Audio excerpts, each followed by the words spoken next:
Rail companies are accused of complacency over fire safety by a former rail track manager. Leading scientists demand tougher government action over French meat. And Scotland follow the other home nations out of rugby's World Cup.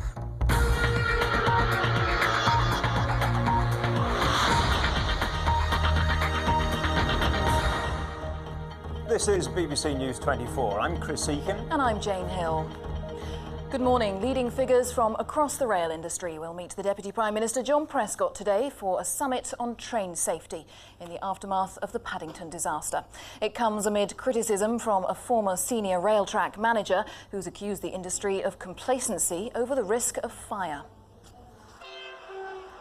With the privatised rail system split up into 90 different parts, John Prescott has called today's summit to ensure the industry is working together to improve safety in the wake of the Paddington crash. We're going to show to him our response that we have made since the accident. We've been asked to do a number of things by the Deputy Prime Minister and by the HMRI, Her Majesty's Inspector of Railways.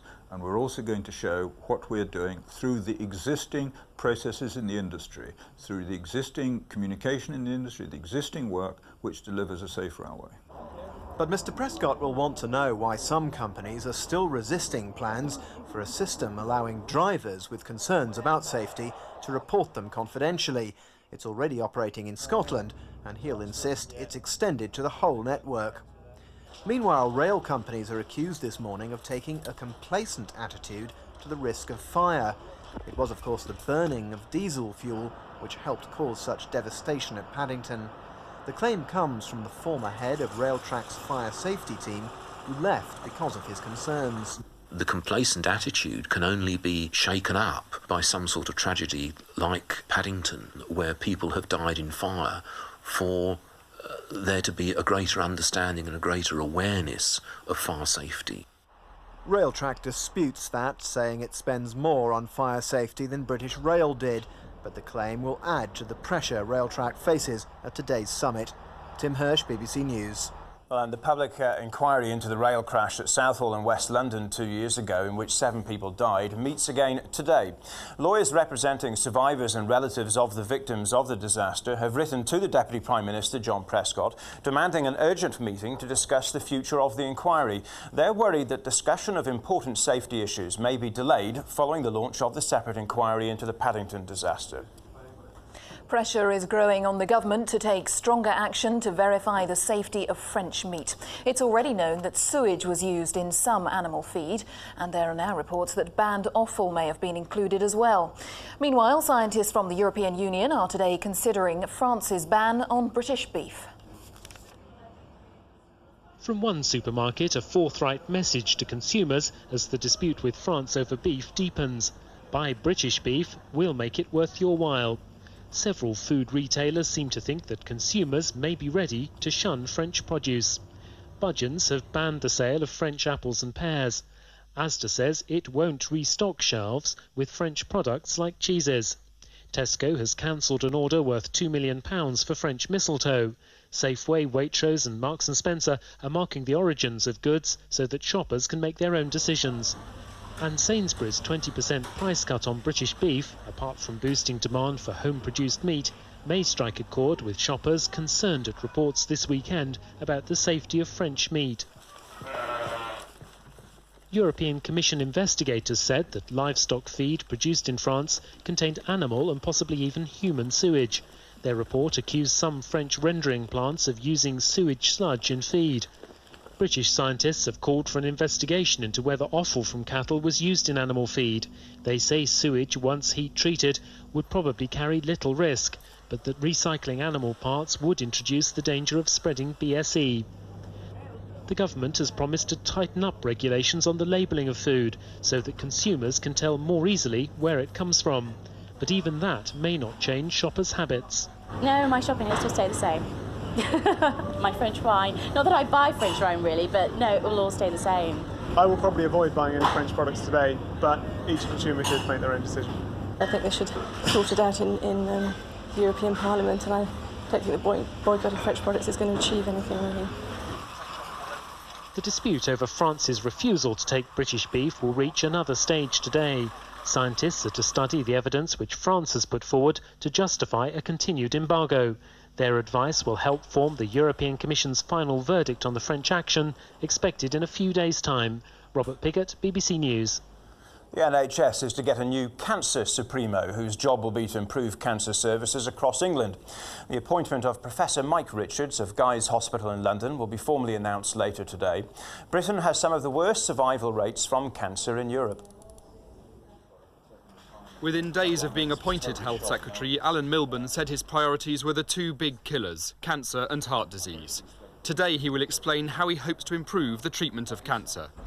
Central to his new strategy is the appointment of Professor Mike Richards as the new Cancer Supremo. The professor who currently runs cancer services at Guy's and St Thomas's Hospital in London is the first senior doctor to be appointed to run a major policy area. He'll do the job full-time and answer directly to ministers. He's being asked to take the lead in improving cancer services throughout the NHS in England. At the moment, responsibility for cancer is somewhat fragmented, shared between the Department of Health, the NHS and the various research bodies. The government is also seeking an urgent assessment of the expensive new drug Taxol, which is used to treat breast and ovarian cancer. NICE, the body which assesses new treatments, is being asked to issue guidelines on the use of Taxol by next spring. At present, some health authorities don't use it as much as others because of the high price. It became clear some years ago, while the last government was in power, that Britain was lagging behind other European countries in successfully treating cancer. Work to improve survival rates started then. It will be some years before we know whether today's announcements have made a significant difference. Daniel Sandsford, BBC News. Good morning, you're watching News 24, and as you may have noticed, we have a new look this morning. Still to come on this morning's programme. In sport, all the home nations are out of the Rugby World Cup. In business, an optimistic outlook for the economy. And of course, we'll take a look at the weather prospects at 27 minutes past. Figures out today are expected to confirm a record rise in the number of people seeking political asylum in Britain.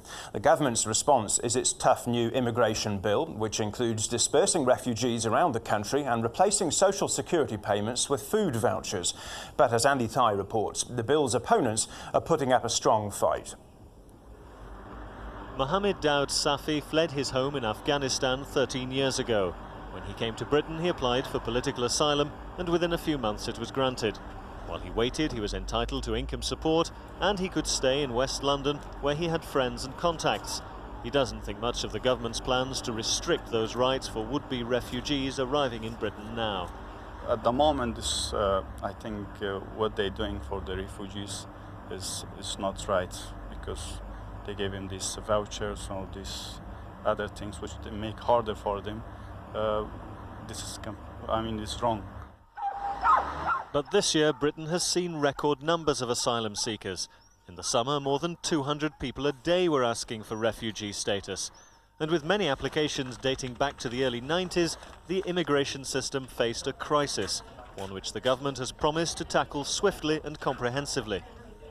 The Home Office is certainly talking tough on asylum seekers. These press releases, all issued in the last few months, describe a whole series of measures designed to crack down on bogus refugees. And now there's going to be this new so-called detention facility on the site of a former military barracks just outside Cambridge. This country will always welcome those seeking asylum, those fleeing persecution. But those people who are abusing our hospitality, who are seeking to use our system for illegal immigration will not be tolerated, and they will be returned, and that's the very robust government message. But there's considerable opposition from both sides of the debate.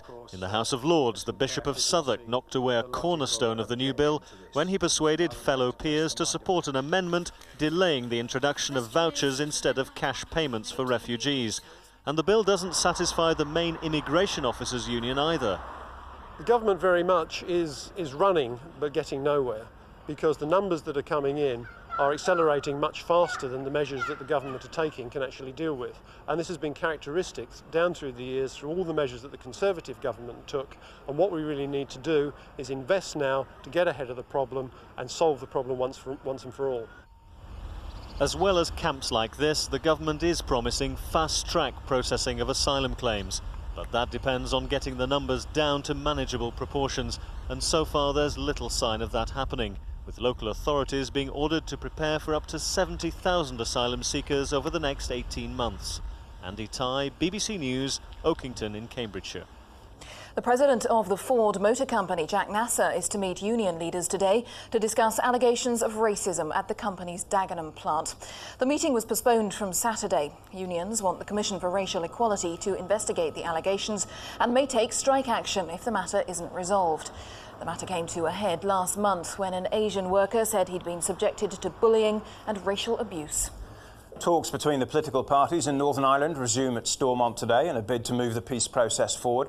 Senator George Mitchell has extended his review for a few more days after signs last week that the talks were becoming more constructive. He'll return to Northern Ireland on Wednesday. The talks at Stormont adjourned on Saturday with a glimmer of optimism not seen in the 7 weeks of the peace review so far. And comments from the political parties over the weekend seemed to have a more conciliatory air, reinforcing Senator Mitchell's view that serious and sincere efforts are now being made to bridge the parties' differences. The meetings will go on at Stormont over the next 2 days between the Ulster Unionists and Sinn Féin. Senator Mitchell returns to Belfast on Wednesday with, he's promised, suggestions for their consideration. But he's warned serious problems remain, and talk of optimism here is distinctly cautious. Sinn Féin have warned against continuing too long with just a talking shop, but neither side is giving up on the peace review at the moment. Valerie Jones, BBC News, Belfast. More than a year after the Foreign Secretary Robin Cook's visit to Israel ended in diplomatic disaster, he's back in the Middle East, building bridges with Israel's new government. This morning, the Foreign Secretary begins the second day of his tour, which will include meetings with Israel's President, Ezer Weitzman, and Prime Minister Ehud Barak. Later today, he'll travel to Gaza for talks with the Palestinian President, Yasser Arafat. The enthusiastic Israeli welcome he got must have been a relief to Robin Cook. The gaffes on his last trip caused diplomatic uproar. So angry was Prime Minister Netanyahu, he cancelled dinner with him. But this time the foreign minister called relations excellent and threw a banquet. The Union Jack is waiting you. The new Prime Minister, Ehud Barak, honoured him with a private dinner. Israel's Labour government wants closer ties with Britain. The Blair government is even keener for a fresh start. And Mr. Cook's task here has been to show he really is, as he keeps saying, a friend of Israel. So, yesterday he paid his respects at the Museum to Jewish Holocaust Victims. His failure to come here last time was one reason for Israeli anger. And another sombre moment at the grave of the late Yitzhak Rabin, the Israeli Prime Minister who gave his life for the peace process. Now that process is back on track, Britain wants to get involved again. It's an amazing turnaround from 18 months ago. Go home, the mandate is finished. We kicked the British out years ago. In the pouring rain, a defiant Mr. Cook was hounded by outraged right-wing Israelis. They complained his criticism of settlements was downright anti-Semitic. Difficult to believe then Britain could ever be a player in Middle East diplomacy again. Later today, Mr. Cook flies up to Galilee to visit a school and a factory. Hardly controversial, but he then goes on to Gaza to meet President Arafat. And there you can be sure the Israelis will be watching what he says and does carefully. Bridget Kendall, BBC News, Jerusalem. Argentina's presidential election has been won by the opposition centre-left alliance, ending 10 years of rule by the party under Carlos Menem. The new president has promised to cut crime, reduce corruption and lower unemployment.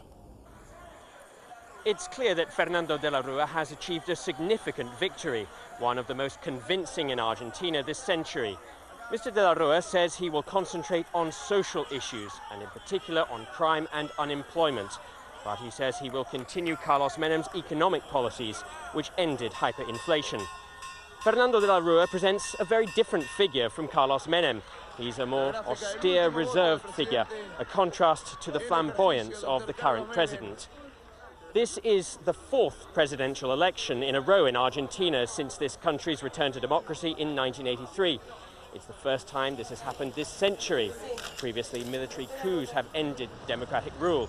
So the fact that Argentina has got this far is, for many, a source of great pride. So this is the end of 10 years of Peronist government, but it's not the end of Peronism. The party is still very strong in Argentina's provinces, and Carlos Menem has made it very clear that he intends to run for election to the presidency again in the year 2003. James Reynolds, BBC News, Buenos Aires. It's exactly 6:15. Good morning. A reminder of this morning's headlines. Rail companies are accused of complacency over fire safety by a former rail track manager. Leading scientists demand tougher government action over French meat. And a new cancer supremo is to tackle the number of deaths from the disease. You're watching BBC News 24. Still to come on the programme. I'll be reporting from North Carolina, where blood from newborn babies is giving a new lease of life to patients like Jordan.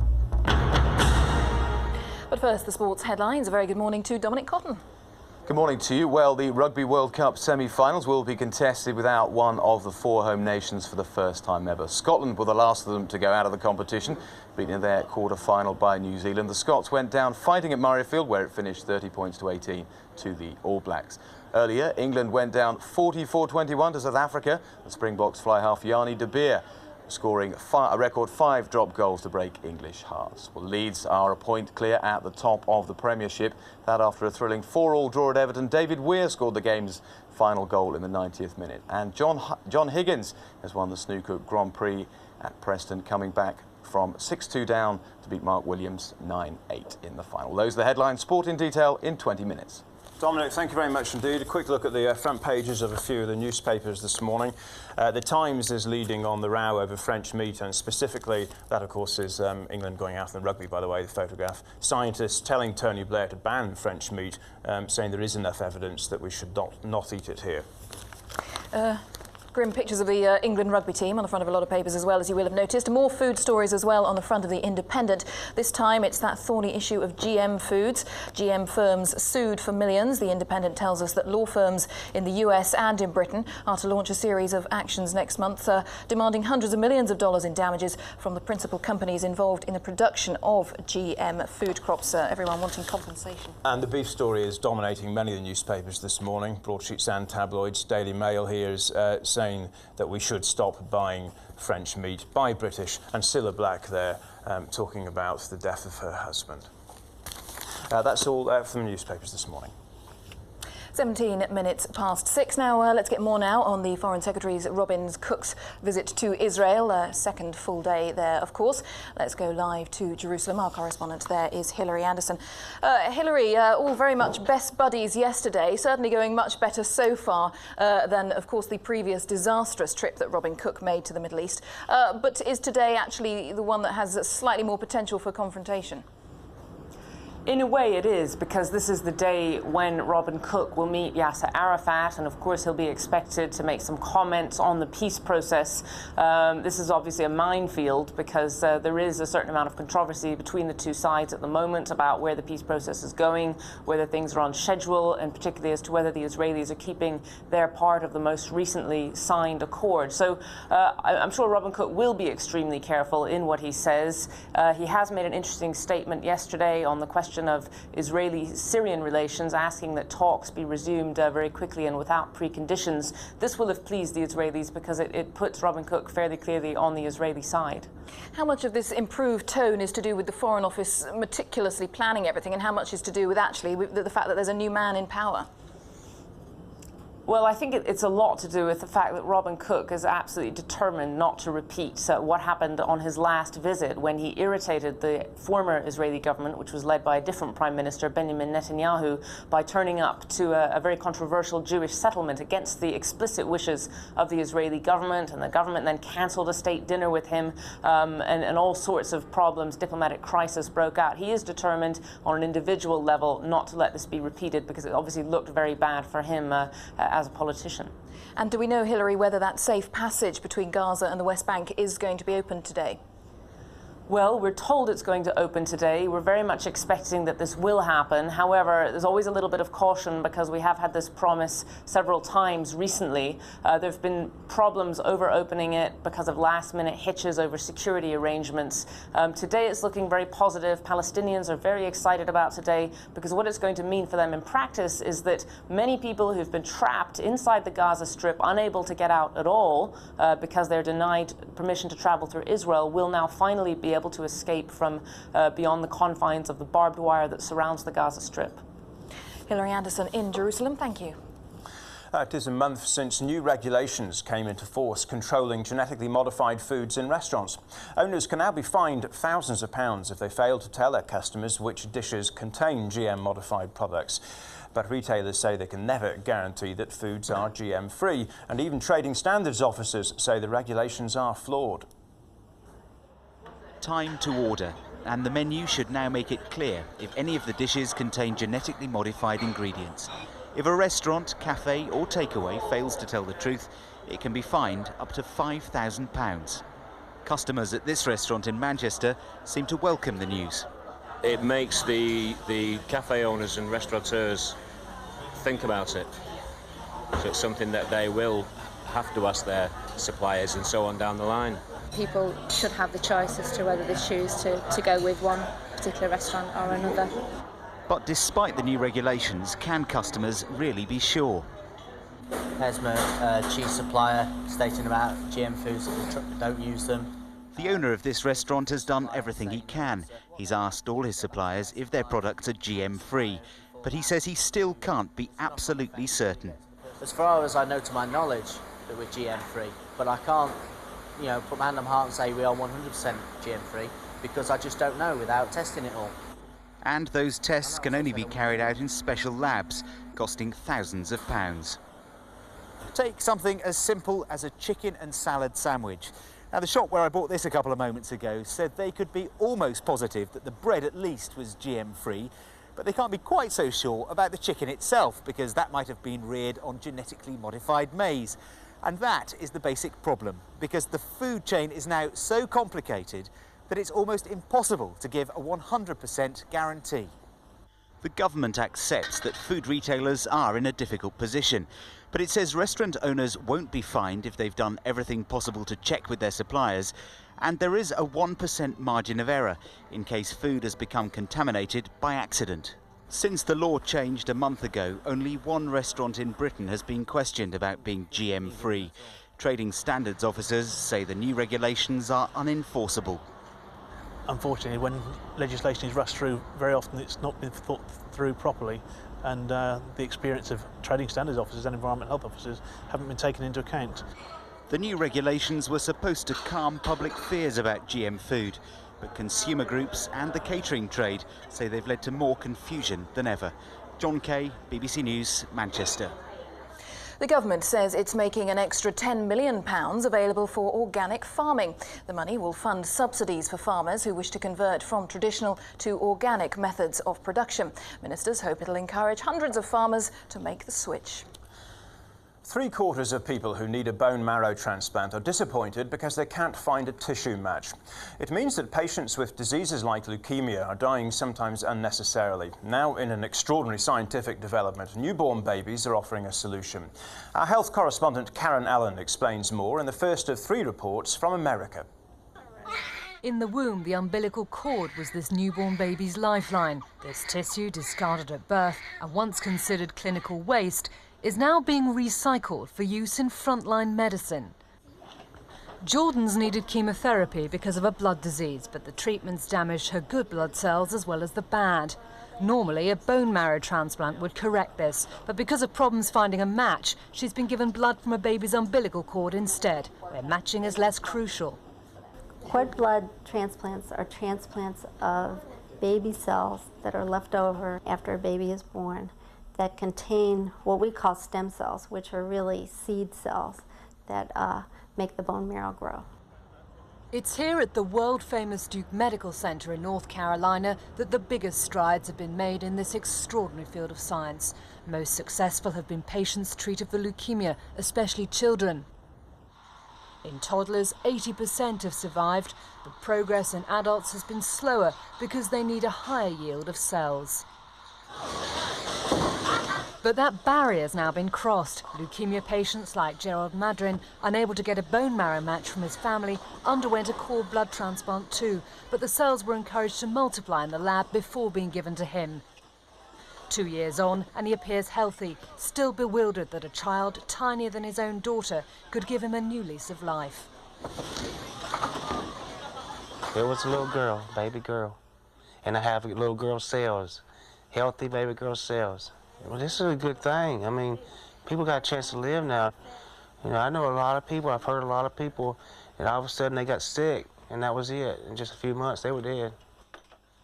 As scientists study other uses for cord blood, moves are underway to build up stocks for freezing. The cord blood in these vats is for public use, but there's a growing market for private banking. You pay to have the blood frozen and stored in the event that your family may need it in the future. In short, health insurance by a different name. Baby Luke is a cord blood donor. His was frozen because his older brother Matthew was diagnosed with leukemia.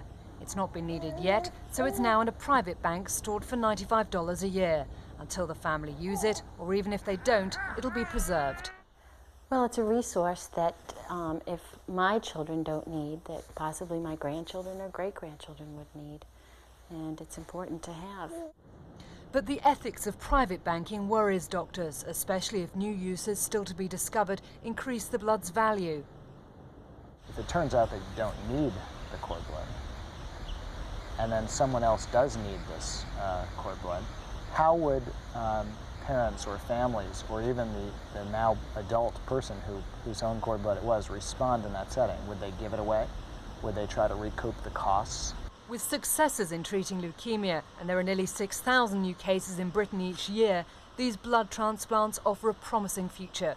Though it's still early days and more work is needed, sickle cell disease and other genetic disorders could be the next conditions for which it's used. Karen Allen, BBC News, North Carolina. Let's take a look at some money news now. And an influential study published this morning concludes that UK firms can now be cautiously optimistic about the prospects for growth over the next 2 years. The latest regional trends survey from the accountancy firm PricewaterhouseCoopers also says that the current housing boom is unlikely to lead to spiralling inflation. Let's take a look at the markets as well. The Dow, I believe, is up 172 points there, 10,470 in New York.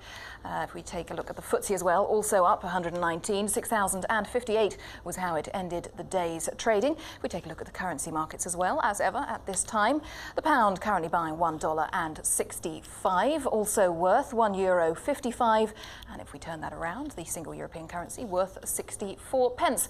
A full roundup of the business, of course, with Richard Griffiths at 1:45. Well, good morning. You are watching BBC News 24 with our new look. We hope you like it. We'll get the weather forecast now with Isobel Lang. Isobel, good morning. Thanks, Chris. Morning to you. Very nice indeed. Well, we've had a miserable weekend. Many of us have seen a lot of wet weather. You may well have heard in the news of the floods across parts of southern England. It's not just us that's had bad weather. Southern France as well. A real washout, actually, in Nice. 100 millimetres in just 18 hours. That's 4 inches of rain, and that's nearly as much as the October average. A huge amount of rain then has been piling its way in across eastern Spain, up through southern France and the Alps, right into Germany. And that rain also affecting southern parts of Scandinavia, and it links back around low pressure across northeast England at the moment. And for us, quite an unsettled start to the week, it has to be said. Well, we've had a lot of rain in Rhyl in North Wales, 52 millimetres there up to midnight last night. That's a couple of inches of rain, a fair amount of the monthly average there as well. And that all links to our area of low pressure, a massive cloud spiralling around that low, particularly cloudy at the moment across western Scotland, down through the Irish Sea, back through the Midlands and around that low pressure system itself in northeast England. And that whole area of low pressure only slowly shifting its way northeastwards in the next 24 hours. But there is some quieter weather out to the west, and things will, I think, settle down for tomorrow. But a lot of rain around, some heavy showers too, piling their way in across southeastern parts of Britain in towards the English Channel. But as you can see, the rain sort of eases off. There will be much more in the way of dry weather, I think, by lunchtime tomorrow. A little nose of high pressure toppling its way in. weekend. So if you want fine weather, I think tomorrow's one of the driest days we're going to have all week, and there will be some sunshine as well. But for today, it is a miserable day for many parts of miserable start, I have to say, for many central parts of England and Wales. A lot of rain across the North Midlands through into Yorkshire. Rain too tailing right across North Wales once again. And there's also quite a bit of rain stretching across the Irish Sea and up into western and northern Scotland. So for a good part of Britain then this morning it's cloudy. There's some heavy bursts of rain across the North Midlands and North Wales. But through Northern Ireland, down in towards the southwest, well, there is some drier and brighter weather, I think, for the morning. And we'll also tend to see things brightening up and drying up too in parts of southern and more central areas through the course of the afternoon. But it will be a slow process. And still, for much of northeast Britain, it's going to stay cloudy. There will be some rain around. There'll also be some showers still feeding down through western Scotland, down through the Irish Sea, and still a risk of some heavy showers too, filtering in on quite a brisk wind through the Channel to affect southeastern parts of England. But I think a drier spell for many of us through the afternoon. Temperature-wise, well, not great, I suppose. 15, 16 at best in the south, around 12 to 14 in the north. But the winds will be much lighter than they've been through the weekend, but still a noticeable northwesterly flow through northwestern parts of Britain. That's it for now. Back to you. Isobel, thank you very much indeed. Now, coming up on BBC News 24, all the sport. As Scotland follow the other home nations out of the Rugby World Cup.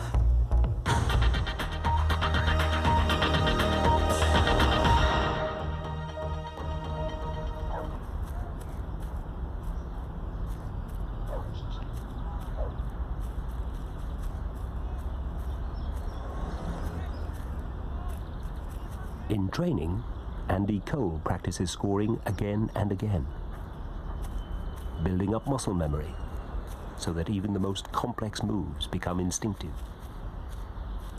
That's why he averages a goal every 1.7 games. In for Cole, who scores? Even when the game is anything but average.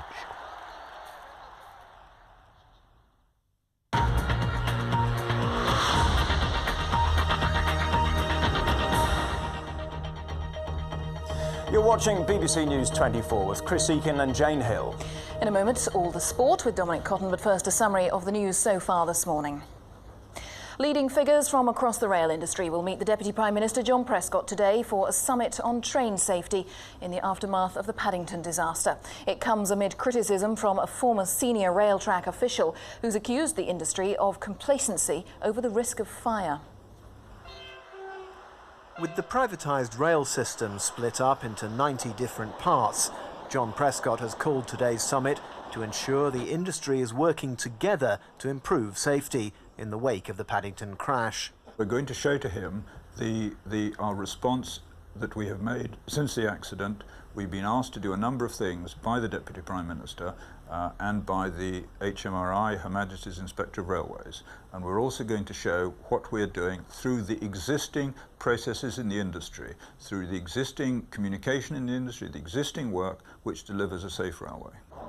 But Mr. Prescott will want to know why some companies are still resisting plans for a system allowing drivers with concerns about safety to report them confidentially. It's already operating in Scotland, and he'll insist it's extended to the whole network. Meanwhile, rail companies are accused this morning of taking a complacent attitude to the risk of fire. It was, of course, the burning of diesel fuel which helped cause such devastation at Paddington. The claim comes from the former head of Railtrack's fire safety team, who left because of his concerns. The complacent attitude can only be shaken up by some sort of tragedy like Paddington, where people have died in fire, for there to be a greater understanding and a greater awareness of fire safety. Railtrack disputes that, saying it spends more on fire safety than British Rail did, but the claim will add to the pressure Railtrack faces at today's summit. Tim Hirsch, BBC News. And pressure is growing on the government to take stronger action to verify the safety of French meat. It's already known that sewage was used in some animal feed, and there are now reports that banned offal may have been included as well. Meanwhile, scientists from the European Union are today considering France's ban on British beef. From one supermarket, a forthright message to consumers as the dispute with France over beef deepens. Buy British beef, we'll make it worth your while. Several food retailers seem to think that consumers may be ready to shun French produce. European Commission investigators said that livestock feed produced in France contained animal and possibly even human sewage. Their report accused some French rendering plants of using sewage sludge in feed. British scientists have called for an investigation into whether offal from cattle was used in animal feed. They say sewage, once heat-treated, would probably carry little risk, but that recycling animal parts would introduce the danger of spreading BSE. The government has promised to tighten up regulations on the labelling of food so that consumers can tell more easily where it comes from. But even that may not change shoppers' habits. No, my shopping has to stay the same. My French wine. Not that I buy French wine really, but no, it will all stay the same. I will probably avoid buying any French products today, but each consumer should make their own decision. The dispute over France's refusal to take British beef will reach another stage today. Scientists are to study the evidence which France has put forward to justify a continued embargo. Their advice will help form the European Commission's final verdict on the French action, expected in a few days' time. Robert Piggott, BBC News. The NHS is to get a new cancer supremo whose job will be to improve cancer services in England. The appointment of Professor Mike Richards from Guy's Hospital in London will be formally announced today. He'll make sure that patients have the same access to treatment across the country. Britain's cancer survival rates are among the worst in Europe. There's a record rise in the number of people seeking political asylum in Britain. Local authorities have been told to prepare to deal with up to 70,000 asylum seekers over the next 2 years. The government hopes its new bill will improve the immigration system with proposals to replace social security payments with food vouchers. The president of the Ford Motor Company, Jack Nasser, is to meet union leaders today to discuss allegations of racism at the company's Dagenham plant. The row came to a head last month when an Asian worker said he'd been subjected to bullying and racial abuse. And talks between the main political parties in Northern Ireland resume at Stormont in an attempt to move the peace process forward. Senator George Mitchell has extended his review for a few more days after signs last week that the talks were becoming more constructive. Those are the main news stories so far. Let's catch up with all the sport now. Hello again to Dominic Cotton. Good morning to you. Well, the Rugby World Cup semi-finals will be contested without one of the 4 home nations for the first time ever. Scotland were the last of them to go out of the competition, beaten in their quarter-final by New Zealand. The Scots went down fighting at Murrayfield and it finished 30 points to 18. I can just tell you that after the game, the skipper Gary Armstrong, he's retired along with coach Jim Telfer. Earlier, England lost to South Africa in Paris. Yanni de Beer scored 34 of the Springboks' 44 points, including a record-breaking 5 drop goals. England's coach conceded that after the game, his team had played well below expectations. I don't think we played as well as we obviously wanted to.